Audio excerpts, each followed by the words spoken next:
The desert confrontation in Martin Scorsese's Casino is one of the most intense standoffs in cinematic history, and the scene is only about 3 minutes long, but it is so compelling and fully encapsulates the film's epic themes of betrayal, power, and the harsh realities of the crime world. Once close friends and allies, Sam, played by Robert De Niro, and Nicky, played by Joe Pesci, come face to face in the desolate Nevada desert to discuss their differences. These men now find themselves in a completely different setting. The Nevada desert is a far cry from the glitz and glamour they are used to in Las Vegas. This confrontation makes it clear that at the end of the day, a world of extravagance no longer matters when you come face to face with your so-called best friend and have to answer to them. There are no bright lights and fun experiences out here in the desert. These men are finally alone to face and discuss the consequences of their actions. This scene really is a turning point in the movie. Sam and Nicky are unable to establish any common ground, and so, like the desert, they are left empty and alone after this talk. And of course, the heat of the desert also drives home the hot and heavy feeling that has run throughout Casino. While meeting out here is a brief escape from the wild world of the casino, the heat is still on for these characters, and I'm sure the beating sun is only one part of that.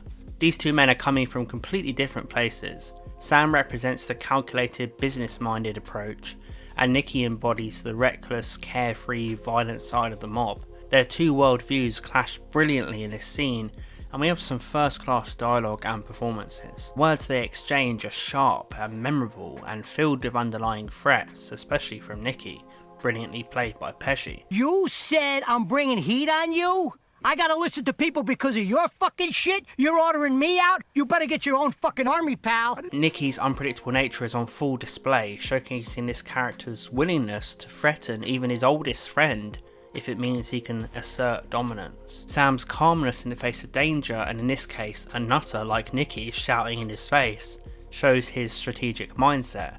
This man has realised over time that showing fear in the crime world can be fatal, even if he feels it. Sam is always thinking one step ahead, and this is one of those moments when we realise he's not just a gambler, he's a survivor. De Niro's performance is of course fantastic. Sam is one of the most fascinating characters he ever played. You can always see him working things out, assessing and analysing the situation, and it's a joy to watch De Niro deliver this intriguing performance. And I just love seeing these two epic actors just going at it. And how many actors today can you say that you would watch a film of just them talking in the desert and it would be gripping, it would be compelling, it would be the best thing ever? How many? These guys really are a dying breed. You want me to get out of my own fucking town? Yeah, I said let the bullshit blow over for a while so I can run the casino. Anything goes wrong with the casino, it's my ass. It's not yours, it's my ass. I don't know whether you notice or not, but you only have your fucking casino because I made that possible. I'm what counts out here, not your fucking country clubs or your fucking TV shows. And I know it sounds ridiculous, but even them standing there in sunglasses and suits, just how they look, the swagger, it's just something that's completely gone with movie stars now. They just look cool. They feel important. I just love Joe Pesci's absolutely bonkers dialogue in this scene, and it's some of his best lines ever. These are some of the quotes Pesci is remembered for, and it's a joy to watch such a legend at work, fully conveying how absolutely deluded and bonkers Nicky really is. Has there ever been anyone like Joe Pesci who can rant? Has there ever been a ranter on film like Joe Pesci? I really don't think there has. You can just watch him rant and rage for days. Get this through your head, you Jew motherfucker, you! You only exist out here because of me!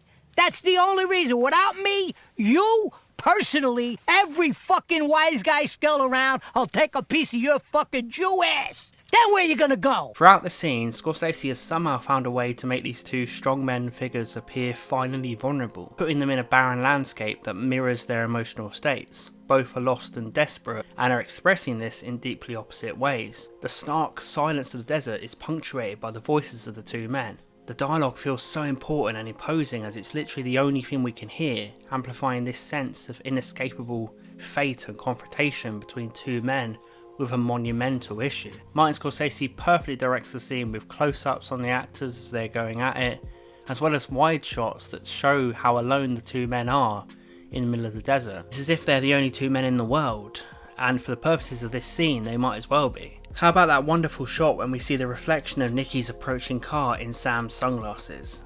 This is why Scorsese was ahead of his time. That is just a mind-blowing image that you would think is obvious to have in a film, but you'd sit there in the cinema and you'd be blown away just by that visual. I mean, on its own, it's just a glorious shot, and an example of Scorsese being a visual genius. But of course, it also represents Sam watching his fate approaching. We, the audience, have been watching the car speeding towards the location, closing in, and as Sam stands there motionless waiting, staring the car down, it creates an incredibly powerful sense of tension and inevitability. And of course, Nicky drives off at the end and leaves Sam in his dust. Scorsese keeps the camera on Sam and just lets us watch him just standing there, defeated. The talk meant nothing, and things are going to go downhill. It's only a matter of time, and Sam is standing there processing the fact that he has just lit the fuse of a man he knows is completely insane. This is a real turning point in the movie. What do you guys think of this stunning moment in Martin Scorsese's Goodfellas? Let me know in the comments below. Let's discuss this classic. Please subscribe if you love videos like this. I've got loads more on the channel, and I will see you guys in the next video.